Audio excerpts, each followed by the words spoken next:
As Russia intensifies its assault, Ukraine finds itself digging deeper into its population for fighters. On Tuesday, a deadly wave of aerial strikes killed 25 people and Russian forces steadily pushing forward across multiple eastern fronts with no respite in sight. President Zelensky has now turned to 60-year-olds to fill the ranks of a war machine stretched to its breaking point.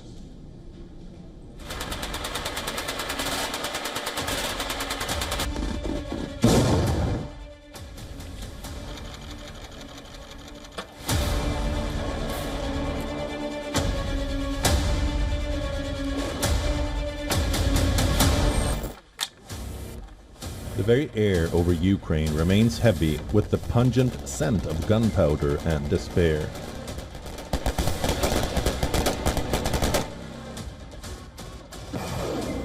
The skies are buzzing with Russian drones and missiles.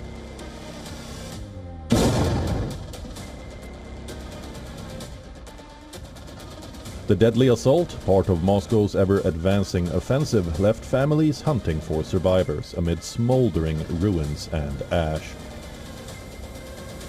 Russian troops continue to capture Ukrainian territory bit by bit, seizing new ground and battering the beleaguered defenders as the war grinds into its fourth year.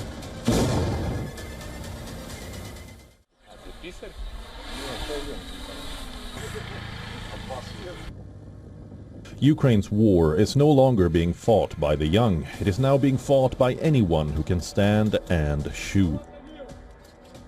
In a sign of the conditions on the ground, Kyiv has ordered men up to the age of 60 to report for duty.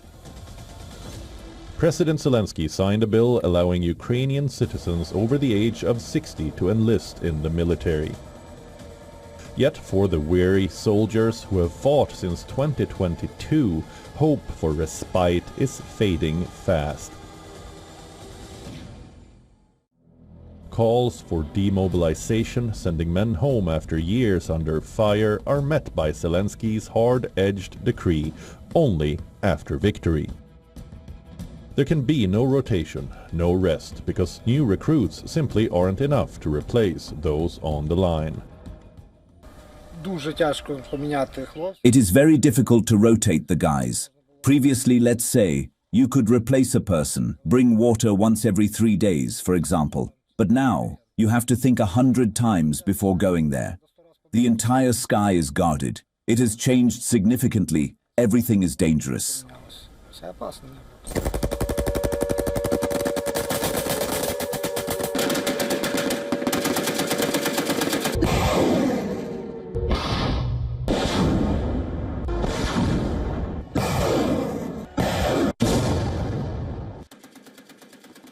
The premise is brutal. Ukraine's survival hinges on its ability to withstand an enemy with superior numbers and resources, a challenge that is now pushing the country to breaking point. On the Donetsk front line, Ukrainian soldiers manning the trenches talk about the unrelenting Russian assault. No, it's like anxiety, memories spinning in my head, before sleeping. And even when I finally crash out, I sleep for an hour, wake up again. That's how it goes. It was better underground, because it was just work, and then you went home. Here, there's no home. It's an endless shift.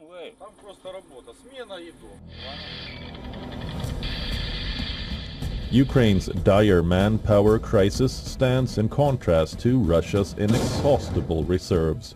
With each day, more civilians are pressed into combat roles, while the country's best chance for survival becomes a race to outlast the storm already breaking over its head.